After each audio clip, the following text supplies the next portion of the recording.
آج جو موضوع ہے وہ بڑا پیارا ہے، بڑا نرالا ہے، اور یوں سمجھیے کہ بہت کچھ ہمیں اس سے سیکھنے کو ملے گا۔ صحابہ کرام علیہم الرضوان میں مختلف طبقات تھے، ٹھیک ہے نا؟ جیسے 4 خلفائے راشدین ہیں، پھر عشرۂ مبشرہ ہیں، پھر بدری صحابہ ہیں جو اصحاب بدر تھے، بدر کے مارکے میں تھے۔ اسی طرح کچھ وہ تھے جو فتح مکہ سے پہلے ایمان لائے، ایک کیٹیگری وہ بنتی ہے جو فتح مکہ کے بعد ایمان لائے۔ کچھ صحابہ نے 1 ہجرت کی، کچھ صحابہ نے 2 ہجرتیں کی۔ تو علماء نے بہت ساری صحابہ کرام کی کیٹیگریز بیان کی، ان کے فضائل بیان کیے۔ مگر آج جو میں کیٹیگری یا جس عظیم طبقے کا ذکر کرنے جا رہا ہوں، بڑا نرالا طبقہ ہے، صحابہ کرام کا ایک گروہ ہے، چند صحابہ کرام ہیں مگر کمال کے صحابہ کرام ہیں۔ ان کا صبر، ان کی قناعت ہیں، ان کی غربت کے اوپر اللہ کی رضا پر راضی رہنا، اور بالخصوص نبی پاک سے ان کی محبت، اور پھر قرآن میں ان کے فضائل بیان ہوئے۔ وہ کون سے صحابہ ہیں اور یہ کون سا خوبصورت گروہ ہے، میں بتاتا ہوں۔ پہلے انشاءاللہ ایک واقعہ سناتا ہوں۔ حضرت ابو ہریرہ رضی اللہ تعالیٰ عنہ صحابی رسول ہیں۔ آپ فرماتے ہیں کہ ایک مرتبہ رمضان شریف کا مبارک مہینہ تھا، اور ہم کچھ صحابہ کرام کا معمول یہ تھا کہ روزانہ ہم روزہ رکھتے تھے، اور افطار کے وقت ہمیں کوئی مالدار صحابی رضی اللہ تعالیٰ عنہ اپنے گھر لے جاتے تھے، اور ثواب کمانے کے لیے ہمیں روزہ افطار کروا دیتے۔ سارے غریب تھے، علم دین سیکھنے کے لیے آئے تھے، نبی پاک کے در کے باہر بیٹھے رہتے تھے اور صحابہ افطار کرواتے تھے۔ کہتے ہیں ایک مرتبہ ایسا ہوا کہ روزہ تو رکھا تھا، افطار کا وقت آ گیا، ہمیں کوئی لینے ہی نہیں آیا۔ افطار کے وقت کسی نے بھی افطار نہیں کروایا۔ کہتے ہیں بغیر کھائے پیے پوری رات گزار دی، اگلے دن پھر روزے کی نیت کر لی، یعنی افطار کا کھانا بھی نہیں، سحری بھی نہیں، یقیناً پانی وغیرہ پی لیا ہوگا، افطار کر لیا، مگر کنٹینیو بغیر کھائے پیے دوسرا روزہ شروع ہو گیا۔ دوسرا دن گزر گیا، کوئی نہیں آیا، کسی نے کھانا نہیں کھلایا، کسی نے دعوت نہیں دی۔ کہتے ہیں تیسرا روزہ شروع ہو گیا، ہم نے تیسرا روزہ رکھ لیا۔ تیسرے روزے کا جب افطار کا وقت آیا تو کہتے ہیں اب ہماری بھوک کی شدت برداشت کے قابل نہیں تھی، سب بڑے کمزور ہو گئے، ظاہر ہے اب 3 دن ہو گئے تھے۔ تو کہتے ہیں کہ اب جب 3 دن سے ہم دیکھا نا کہ کوئی کھانا نہیں ملا، تو اب سرکار دو عالم صلی اللہ تعالیٰ علیہ وسلم کی بارگاہ میں حاضر ہو گئے۔ اب صحابہ کا عقیدہ دیکھیں کہ جب کوئی مشکل آتی تھی تو دربار رسالت میں آ جاتے تھے، لیکن کسی بندے سے نہیں کہا، مانگنا شروع نہیں کر دیا۔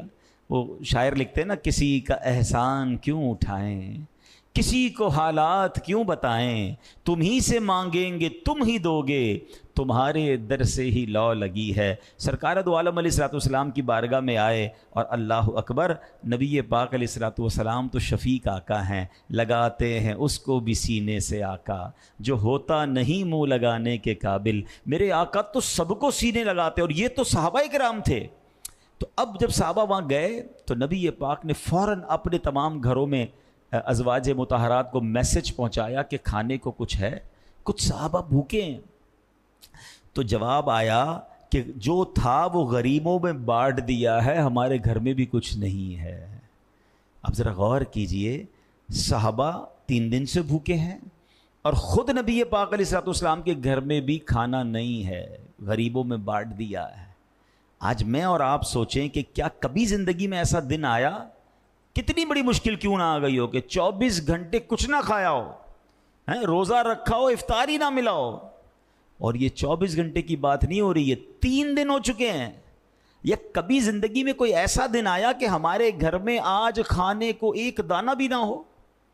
اللہ پاک کی رحمت سے سب کا انتظام ہو جاتا ہے، کسی کا کم کسی کا زیادہ، لیکن ہمارے شکوے کتنے ہیں، ہماری کمپلینز کتنی ہیں، ہماری ناشکریاں کتنی ہیں۔ اور اللہ کے حبیب ہیں صلی اللہ تعالیٰ علیہ وسلم، آپ وہ ہیں جن کے سبب کائنات بنی ہے۔ انما انا قاسب واللہ یعطی، بخاری شریف کی حدیث ہے، اللہ کے نبی علیہ السلام فرماتے ہیں رب عطا فرماتا ہے، میں تقسیم کرتا ہوں، مگر خود عالم کیا ہے، گو پاس کچھ رکھتے نہیں، مگر دونوں جہانوں کی نعمتیں ہیں ان کے خالی ہاتھوں میں۔ تو اب نبی پاک علیہ الصلوۃ والسلام کے گھر میں بھی کچھ نہیں ہے، مگر شکوہ نہیں ہے، کمپلین نہیں ہے۔ اب کیا ہوا، جب کچھ نہیں تھا نا، اب نبی پاک تو میرے آقا ہے نا کہنا نہیں عادت رسول اللہ کی، تو پیارے آقا نے تمام ان صحابہ کو جمع کیا کہ آؤ میرے پاس آ جاؤ، سب بیٹھ گئے۔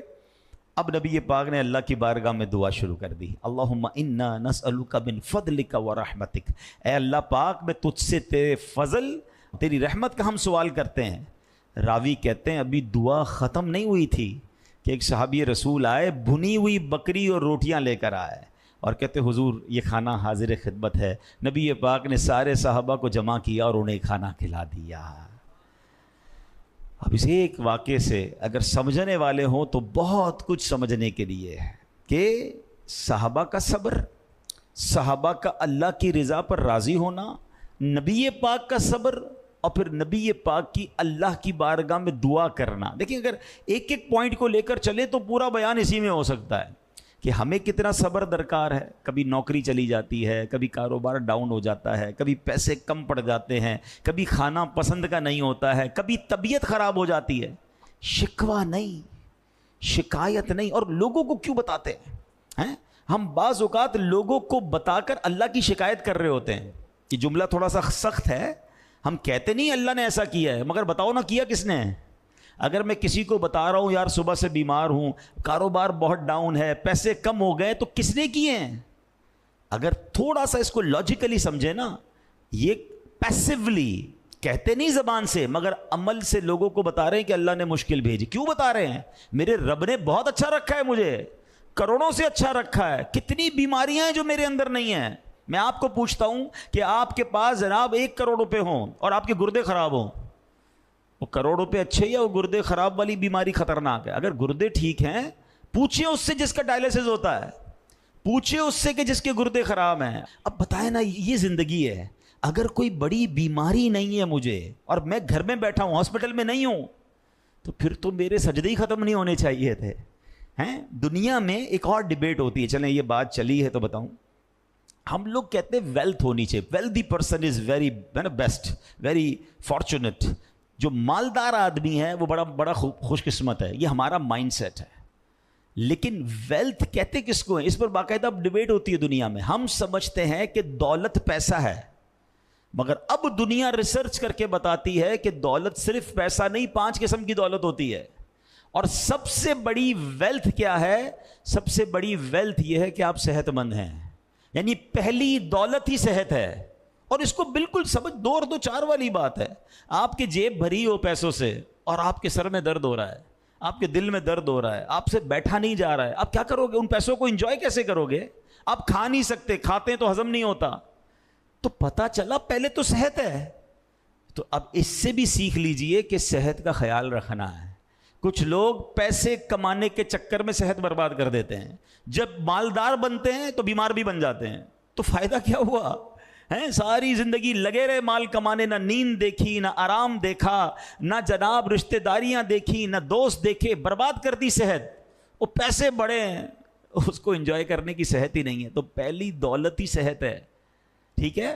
پھر بتانے والے بتاتے ہیں ریسرچ کر کے کہ دوسری دولت آپ کی فیملی ہے۔ آپ دیکھیں نا، کبھی آپ تھکے ہوئے گھر جائیں، چھوٹا بچہ آ کے گود میں بیٹھ جائے، تھکن ختم ہو جاتی ہے۔ یہ کسی بھی ورزش سے ختم نہیں ہو سکتی، دنیا کے کسی کھانے سے ختم نہیں ہوتی۔ جب اگر آپ کے بچے بڑے ہو گئے تو پوتے پوتیاں جب وہ سینے لگتی ہیں، بندہ فریش ہو جاتا ہے 10 منٹ کے اندر۔ فیملی کا پیار یہ بڑی دولت ہے، اور لوگ اس پر توجہ ہی نہیں دے رہے۔ یار میں بہت بیزی ہوتا ہوں، بہت نوکری کرتا ہوں، ڈبل نوکری کرتا ہوں، کاروبار کرتا ہوں، ٹائم ہی نہیں ہے فیملی کے لیے۔ فیملی دور ہو گئی، لڑائی جھگڑے ہو گئے میاں بیوی میں، بچے نافرمان ہو گئے، اور آپ دنیا کے مالدار آدمی بن گئے۔ کیا کرو گے اس پیسے کا؟ کس پہ خرچ کرو گے؟ میں نے کئی ایسے مالداروں کو جانتا ہوں جو گھر جاتے ہیں تو جھگڑا منتظر ہوتا ہے، ڈرتے ہیں گھر جانے کے لیے، اور گھر جا کے ٹینشن میں آ جاتے ہیں۔ کس کام کا وہ پیسہ؟ تو دولت صرف مال نہیں ہے، ویلتھ کی 4-5 قسمیں بیان ہوئی۔ اچھے دوست دولت ہیں، میرے دکھ درد میں میرے ساتھ کھڑے رہنے والے دوست، یہ بہت بڑی ویلتھ ہے۔ سہارا مل جاتا ہے۔ میرے پاس دنیا بھر کی دولت ہے، ایک دوست نہیں ہے، کوئی مصیبت میں ساتھ دینے والا ہی نہیں ہے، بلکہ لوگ انتظار کر رہے ہیں کہ یار یہ برباد ہو جائے، کیونکہ میں نے اتنا تنگ کیا لوگوں کو، اتنا لوگوں کو ٹینشن دی کہ آج میرے ساتھ کوئی نہیں ہے، میں تنہا ہوں۔ کلاش ہے وہ شخص جس کے پاس کوئی برے وقت میں کھڑے رہنے والا دوست نہیں ہے. یہ دولت نہیں ہے. پیسوں کی باری تو بہت بعد میں آتی ہے اور ہم ایک ہی ٹارگٹ لے کے چلتے ہیں کہ بس مال مل جائے. نہیں، بہت ساری اللہ نے دولت دی ہے. اگر آپ صحت مند ہیں، آپ کی فیملی آپ سے پیار کرتی ہے، آپ اپنے بچوں کے ساتھ خوش ہیں، you are very much wealthy, آپ بڑے مالدار ہو. اور پھر سب سے بڑھ کر مسلمان کے پاس تو دولت بھی ایمان کی ہے نا. میں بڑا امیر و کبیر ہوں، چہے دو جہاں کا اسیر ہوں. ارے اس سے بڑی ہمارے پاس مال اور دولت کیا ہوگی؟ اللہ پر ایمان لاتے ہیں، رسول پاک کا دامن ہاتھ میں ہے، خیر ہی خیر ہے انشاءاللہ. اب میں بتاتا ہوں اس واقعے میں جو صحابہ کرام تھے نا، جو 3 دن بھوکے رہے مگر شکوہ نہیں تھا، صبر تھا. وہ صحابہ تھے اصحاب صفہ. ہاں، یہ صحابہ کرام کی ایک بڑی یونیک کیٹیگری ہے. ان کے گھر نہیں تھے، ٹھیک ہے، یہ نبی پاک کے گھر کے باہر بیٹھے رہتے تھے سارا دن. ان کے پاس بعض اوقات پہننے کے کپڑے پورے نہیں ہوتے تھے، ایک چادر ہوتی تھی بس، اسی سے وہ ستر کو ڈھانپتے تھے. مگر سرکار کے در پر پڑے ہی رہنے سے کام ہوگا. علم دین سیکھتے تھے اور نبی پاک بھی ان سے بڑا پیار فرماتے تھے. اللہ مجھے اور آپ کو بار بار مدینے کی حاضری نصیب فرمائے کہ جب مدینے جاتے ہیں نا تو آج بھی نبی پاک کے روضے کے قریب ایک چبوترا بنا ہوا ہے، اصحاب صفہ کا چبوترا. یہ اسی جگہ بیٹھتے تھے. اب ذرا جو مدینہ شریف گئے میری بات جلدی سمجھ جائے گی کتنا قریب ہے. وہ روضہ رسول جو آج ہے وہی نبی پاک علیہ الصلوۃ والسلام کا گھر مبارک تھا. بی بی عائشہ صدیقہ رضی اللہ تعالیٰ عنہ کا حجرہ تھا. اتنا قریب یہ بیٹھے رہتے تھے. میرے آقا باہر تشریف لاتے، ان کو کھانا کبھی دیتے، ان کو علم دین عطا فرماتے اور یہ بیٹھے رہتے تھے. تو یہ وہ صحابہ ہیں جو بڑے کمال کے صحابہ ہیں. اب ذرا ان کے بارے میں تھوڑی سی تفصیل سنتے ہیں. حضرت ابو ہریرہ کہتے ہیں اہل الصفۃ اضیاف الاسلام، یعنی اصحاب صفہ اسلام کے مہمان ہیں. وہ صحابہ کرام جن کا اپنا کوئی گھر نہیں ہوتا تھا، دور دراز علاقوں سے علم دین سیکھنے کے لیے مدینہ منورہ حاضر ہوتے، ان کے پاس کوئی رہائش نہیں ہوتی، وہ مقام صفہ پر آ کر قیام کرتے تھے. دنیاوی لذتوں سے دور، نفسانی خواہشات سے پاک رہ کر رات دن یہیں رہتے، عبادت کرتے، علم دین سیکھتے اور سکھاتے اور دین کی خدمت میں مصروف رہا کرتے تھے.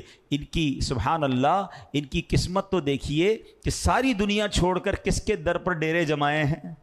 سخیوں کے سخی کے در پر ڈیرے جمائے ہیں. در اقدس پہ تمہارے کو پڑے رہتے ہیں، بڑھ کے جنت سے مدینے کی فضا جانتے ہیں. اپنی ہستی سے جو تیرے در پہ مٹنا جانتے ہیں، کچھ وہی لطف فنا اور بقا جانتے ہیں. اصحاب صفہ کی قسمت تو ایسی تھی. قرآن مجید فرقان حمید میں کیا ارشاد ہوتا ہے؟ اللہ فرماتا ہے اور ان لوگوں کو دور نہ کرو جو صبح و شام اپنے رب کو اس کی رضا چاہتے ہوئے پکارتے ہیں. حضرت سیدنا شیخ علی حجویری داتا صاحب فرماتے ہیں یہ آیت مبارکہ اصحاب صفہ کے حق میں نازل ہوئی ہے. اب ذرا اس آیت کا پس منظر شان نزول سمجھیے. ہوا یہ تھا کہ ایک مرتبہ غیر مسلموں نے دیکھا کہ نبی پاک علیہ الصلوۃ والسلام کے پاس تو بڑے غیر مالدار غریب سے صحابہ بیٹھے ہیں. اب ظاہر ہے جو غریب ہوتا ہے اس کے کپڑے بھی بڑے نارمل سے ہوتے ہیں، اور اصحاب صفہ کے پاس تو پراپر ڈریس بھی نہیں ہوتا تھا، اتنے غریب تھے، ایک چادر بعض اوقات پہنتے تھے. تو جب مالدار لوگ آئے نا اسلام کے بارے میں جاننے کے لیے اور دیکھا کہ سرکار دو عالم علیہ الصلوۃ والسلام کے پاس تو غریب سے اور غیر مالدار لوگ بیٹھے ہیں، تو انہوں نے کہا کہ ہم غریبوں کے ساتھ نہیں بیٹھیں گے، ہمیں بڑی شرم آتی ہے. آپ ان کو یہاں سے دور کر دیں، اپنے پاس نہ بٹھائیں، ہم کلمہ پڑھ لیتے ہیں، ہم مسلمان ہو جائیں گے، مگر آپ ان کے ساتھ ہمیں نہ بٹھائیں. اللہ اکبر. غریبوں کے آقا، بے کسوں کے داتا صلی اللہ تعالیٰ علیہ وسلم نے اس مطالبے سے صاف انکار فرما دیا. اس پر یہ آیت کریمہ نازل ہوئی کہ اے محبوب کریم، وہ خوش نصیب نیک دل مسلمان جو صبح و شام اللہ کو پکارتے، عبادت کرتے ہیں، صرف اور صرف اللہ پاک کی رضا کے طلبگار رہتے ہیں، انہیں اپنے سے دور مت فرمائیے. سبحان اللہ. جو تیرا ہو گیا خدا کا ہوا، جو خدا کا ہوا ہوا تیرا. حوصلے کیوں گھٹے غریبوں کے، ہے ارادہ بڑھا ہوا تیرا. سبحان اللہ. اب ذرا غور کیجئے، یہ ہے میرا اور آپ کا اسلام، کہ اسلام کی ابتدا میں بھی غریبوں نے پہلے اسلام قبول کیا. نبی پاک کے ساتھ صحابہ بڑی غربت میں رہتے تھے، مگر کیا خوبصورت تعلیم قرآن پاک کی ہے کہ اے محبوب یہ تو اللہ کا ذکر کرنے والے ہیں، ان کو اپنے آپ سے دور نہ کیجئے. اور غیر مسلموں کا مطالبہ کیا تھا؟ غریبوں کے ساتھ بیٹھنے میں شرم آتی ہے، مگر سچ بتائیں کیا آج کے مسلمانوں کا بھی یہ انداز نہیں ہو گیا؟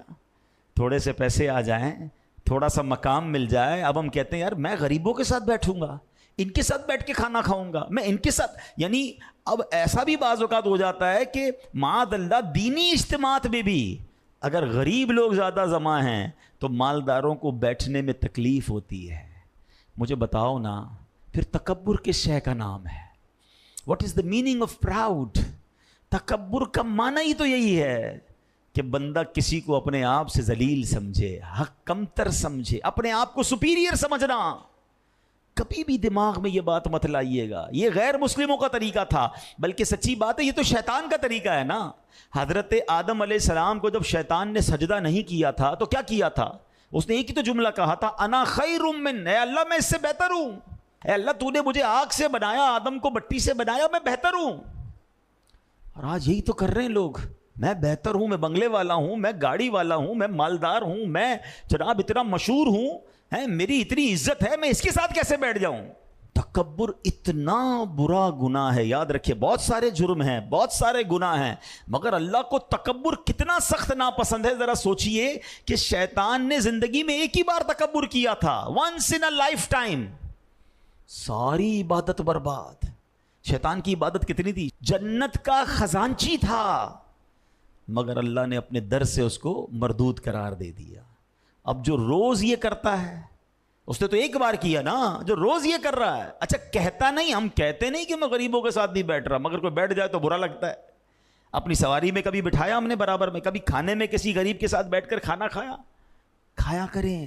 یعنی اگر میں آپ کو ایک طریقہ بتاتا ہوں، وہ کہتے ہیں نا کہ اندر اگر انفیکشن ہے، بیماری کا معلوم کرنا ہو تو پھر ٹیسٹ کرانا پڑتا ہے نا کہ ہے بھی کہ نہیں. میں آپ کو سمپل ٹیسٹ بتا دیتا ہوں کہ جب بھی کسی غریب کے ساتھ بیٹھنے میں تکلیف ہونا، سمجھ لو اندر انفیکشن ہے. تکلیف کیوں ہو رہی ہے؟ کسی غریب سے ہاتھ ملانے میں اگر تکلیف ہو رہی ہے، کسی کو سلام لینے میں تکلیف ہو رہی ہے، تو it means some thing wrong in my heart, گڑبڑ ہو گئی ہے. ارے بھائی اچھا پھر علماء نے اس کا طریقہ بھی یہی بتایا کہ اگر کسی کو تکبر کا علاج کرنا ہے نا، عاجزی اختیار کرنی ہے، تو اس کو چاہیے غریبوں کے ساتھ بیٹھ کے کھانا کھائے، ان کو سلام میں پہل کرے، ان سے ہاتھ ملائے، ان سے معانقہ کرے.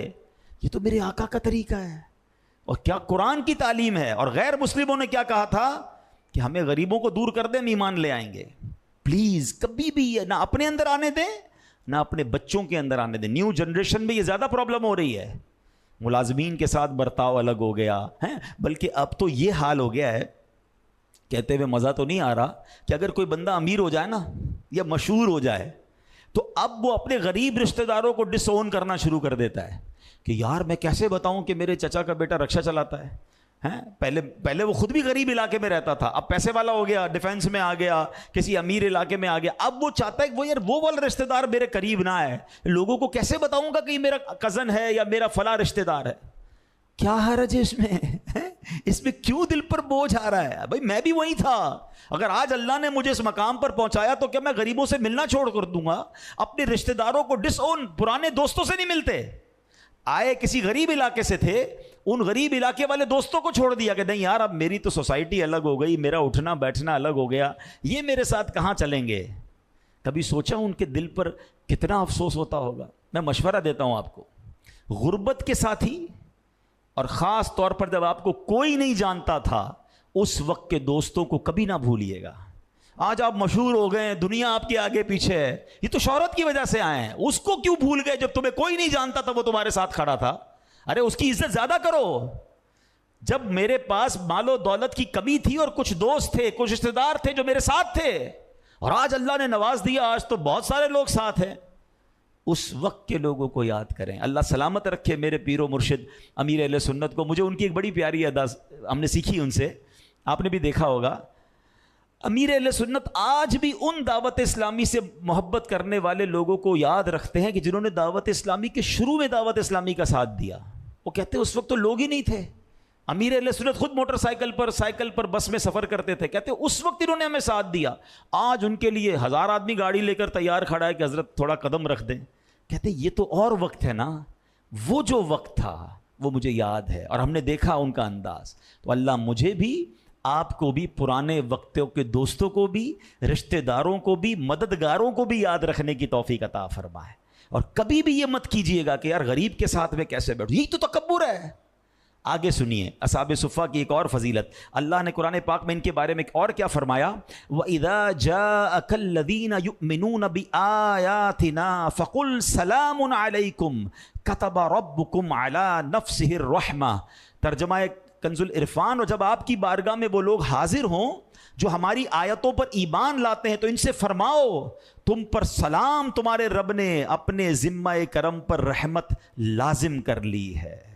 آئے ہائے، قرآن سلام بھی دے رہا ہے اور ان پر رحمت کے بارے میں کیا فرما رہا ہے کہ رب نے اپنی رحمت تمہارے لیے اپنے ذمہ کرم پر لے لی ہے. یعنی کیا فرمایا کہ اے محبوب، یہ پاک لوگ جو ہماری آیات پر ایمان لائے، جب یہ آپ کی خدمت میں آیا کریں نا، ان کی عزت افزائی کریں، ان کے ساتھ سلام میں پہل کریں اور انہیں یہ خوشخبری سنا دیجئے کہ اللہ پاک نے فضل کرتے ہوئے اپنے ذمہ کرم پر رحمت لازم کر لی ہے. حضرت خباب رضی اللہ تعالیٰ عنہ فرماتے ہیں پہلے بھی نبی پاک بہت کرم فرماتے تھے، پہلے بھی بڑی صحبت سے نوازتے تھے، مگر جب یہ آیت نازل ہو گئی تو نبی پاک اصحاب صفہ کو اتنا قریب بٹھاتے تھے کہ ہمارے گھٹنے نبی پاک کے گھٹنوں سے ٹچ ہوتے تھے.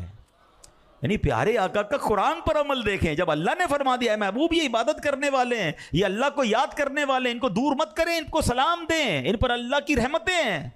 اب اللہ کے حبیب علیہ الصلوۃ والسلام جو ہیں ان اصحاب صفہ کو اور قریب کرتے تھے. وہ شاعر لکھتے ہیں نا، جب تک بکے نہ تھے تو کوئی پوچھتا نہ تھا، تم نے خرید کر مجھے انمول کر دیا. ایک اور مقام پر رب کریم نے اصحاب صفہ کی شان بیان کی. آپ دیکھیں یہ کیسے صابرین صحابہ ہیں. میں 2 آیتیں سنا چکا ہوں، اب تیسری آیت سنیے جن کا ذکر قرآن میں ہے، جن کے فضائل قرآن میں ہیں. اللہ قرآن میں بیان فرماتا ہے، بسم اللہ الرحمن الرحیم، وَاصْبِرْ نَفْسَكَ مَعَ الَّذِينَ يَدْعُونَ رَبَّهُمْ بِالْغَدَاةِ وَالْعَشِيِّ يُرِيدُونَ وَجْهَهُ وَلَا تَعْدُ عَيْنَاكَ عَنْهُمْ.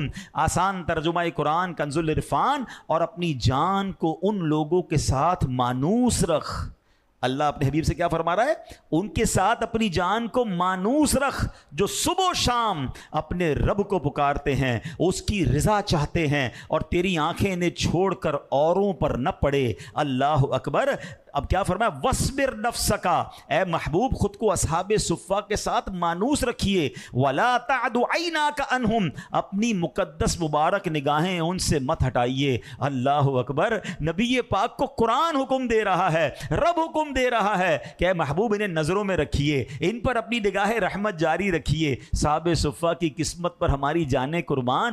آج 1400 سال بعد والے ہم مسلمان کیا چاہتے ہیں کہ ایک نگاہ کرم پڑ جائے، ایک بار توجہ ہو جائے، ایک بار سرکار کی نگاہ پڑ گئی. وہ کہتے ہیں نا شاعر، یاد رکھو اگر اٹھ گئی ایک نظر، جتنے خالی ہیں سب جام بھر جائیں گے. میرے آقا کی نگاہ پڑنا، ایک بار کسی پر نگاہ پڑ جائے اس کے کام بن جائیں. اصحاب صفہ کے بارے میں قرآن فرما رہا ہے محبوب ان سے نگاہیں نہیں ہٹانی ہیں، ان پر نگاہیں رکھنی ہیں، ان پر خاص توجہ رکھنی ہے. کاش اصحاب صفہ کے صدقے ہم گناہگاروں پر بھی کرم ہو جائے، ہم پر بھی ایک ایسی نگاہ پڑ جائے. وہ شاعر لکھتے ہیں نا، خوشا قسمت وہ دم بھر کو جو نظر زندگی بخشیں. خوشا قسمت وہ دم بھر کو نظر زندگی بخشیں، یہ عالم زندگی کا زندگی بھر ہو تو کیا کہنا. سبحان اللہ. اب یہاں ایک اور بات، اصحاب صفہ کے بارے میں قرآن نے کیا کہا؟ وَاصْبِرْ نَفْسَكَ، اے محبوب خود کو اصحاب صفہ کے ساتھ مانوس رکھیں.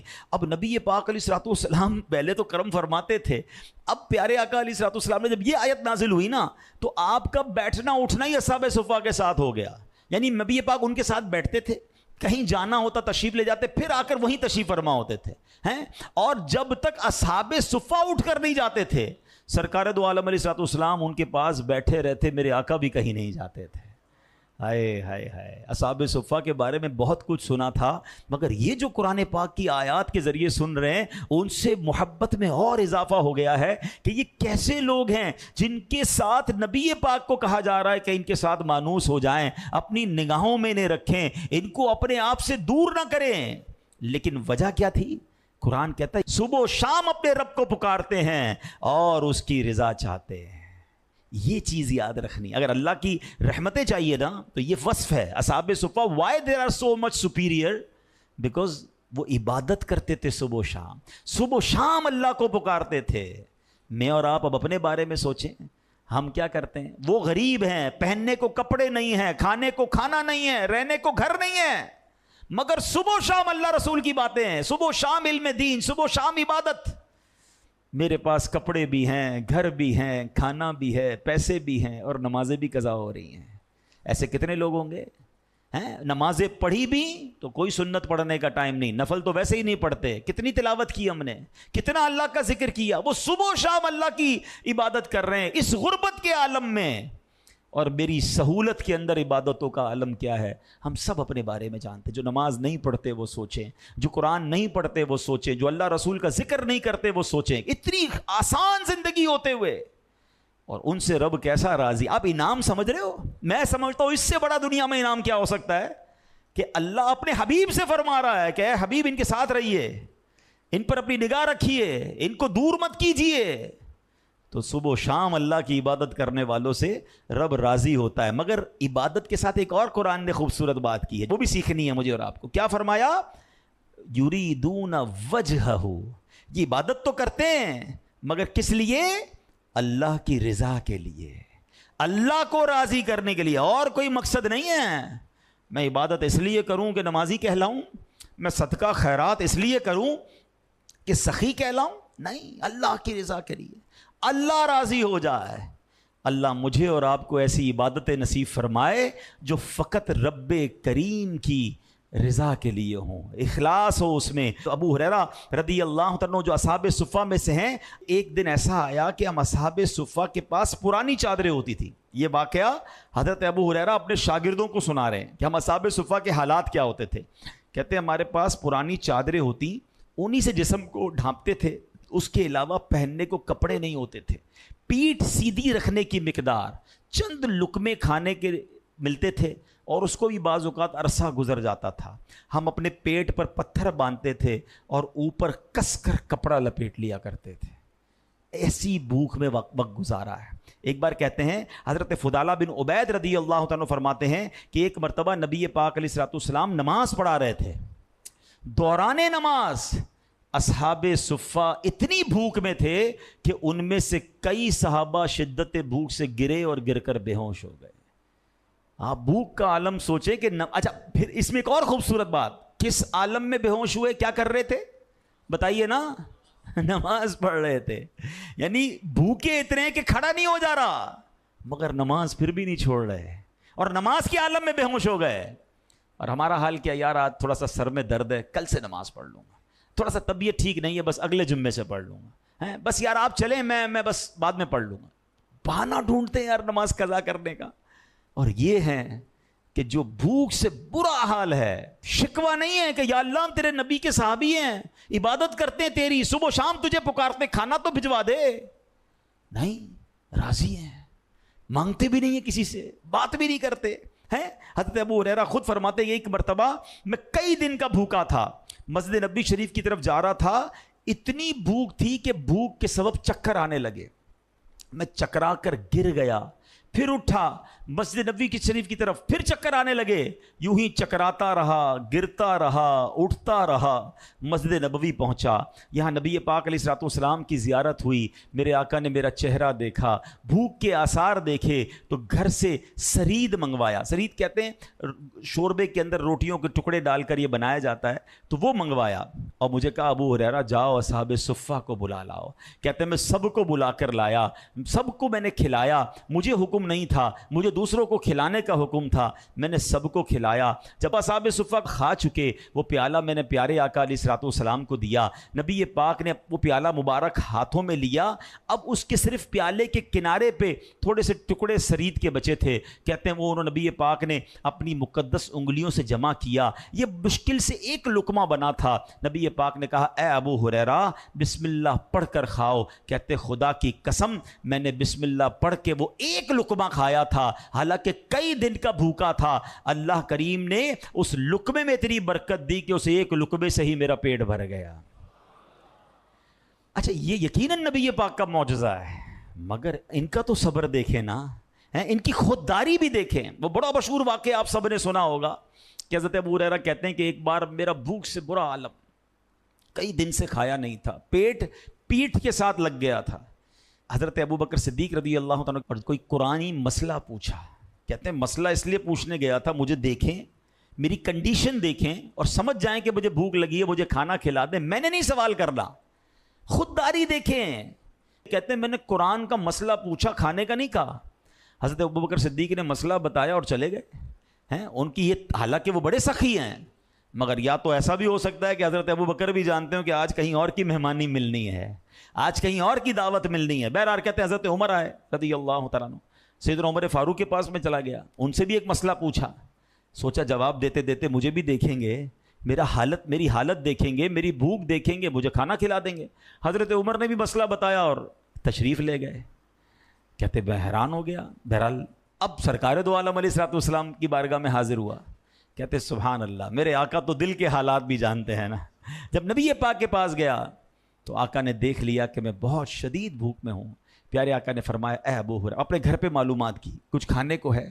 اب دیکھیں یہ دوسرا تیسرا واقعہ ہے۔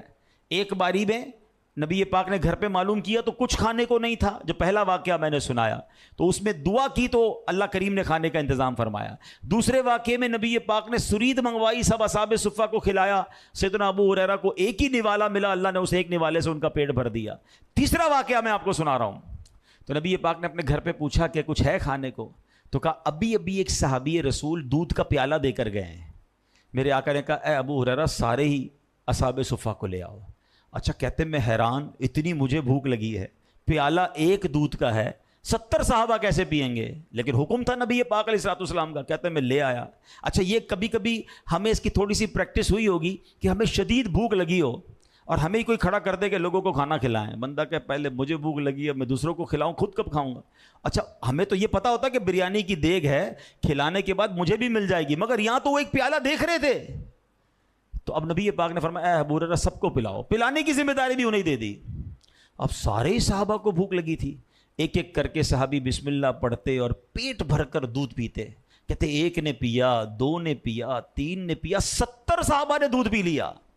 کہتے پیالہ ویسے کا ویسے ہی بھرا ہوا ہے۔ اب نبی پاک کہتے ہیں اے ابو ہریرہ اب تم رہ گئے اور میں رہ گیا ہوں، ایسا کرو بسم اللہ پڑھ کے پیو۔ حضرت ابو ہریرہ کہتے ہیں میں نے پیٹ بھر کے دودھ پیا، وہ تھوڑی پنجابی وچ کہتے ہیں نا رچ کے دودھ پیا۔ پھر آقا نے فرمایا اے ابو ہریرہ اور پیو۔ کہتے پھر پیالہ منہ سے لگایا اور پیا۔ کہتے ابو ہریرہ اور پیو۔ کہتے پیتا رہا، آخر میں نے کہا حضور بس اب جگہ نہیں ہے۔ اب نبی پاک نے بسم اللہ شریف پڑھی اور جو جتنا بھی دودھ تھا میرے آقا نے اسے نوش فرما لیا۔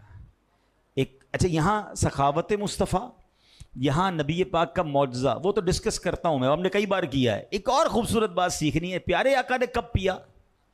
71 لوگوں کو پلا کر پھر نبی پاک نے دودھ پیا۔ یہ بھی تو پیارے آقا کی کیسی مہمان نوازی ہے۔ سیکھنے کو یہ بھی ملا، سنت یہ ہے کہ ساقی سب سے آخر میں پیتا ہے، پانی پلانے والا سب سے آخر میں پیتا ہے، یہ بھی ادب ہے۔ تو بہرحال اب یہاں کیا سیکھنے کو ملا کہ پیارے آقا علیہ الصلوۃ والسلام نے کیا خوبصورت نبی پاک کا معجزہ ہے۔ اسی بات کو بریلی کے تاجدار اعلیٰ حضرت امام اہل سنت نے بڑے پیارے انداز میں لکھا، بلکہ اعلیٰ حضرت نے تو حضرت ابو ہریرہ سے کوسچن کر لیا۔ آپ کہتے ہیں کیوں جناب ابو ہریرہ؟ تھا وہ کیسا جام شیر؟ شیر کہتے ہیں فارسی زبان میں دودھ کو، پیالہ جام۔ کہتے ہیں اے ابو ہریرہ ہمیں بھی تو بتاؤ وہ دودھ کا پیالہ کیسا تھا؟ کیوں جناب ابو ہریرہ؟ تھا وہ کیسا جام شیر جس سے 70 صاحبوں کا دودھ سے منہ پھر گیا۔ وہ کیسا پیالہ تھا کہ 70 صحابہ نے دودھ پیا اور سب کا پیٹ بھر گیا۔ مگر اگین نبی پاک کا معجزہ کمال، مگر اصحاب صفہ کا صبر کیسا ہے، اصحاب صفہ کی غربت کا عالم کیا ہے۔ اللہ اکبر، اللہ کرے کہ ہمیں یہ بات سیکھنے کو ملے۔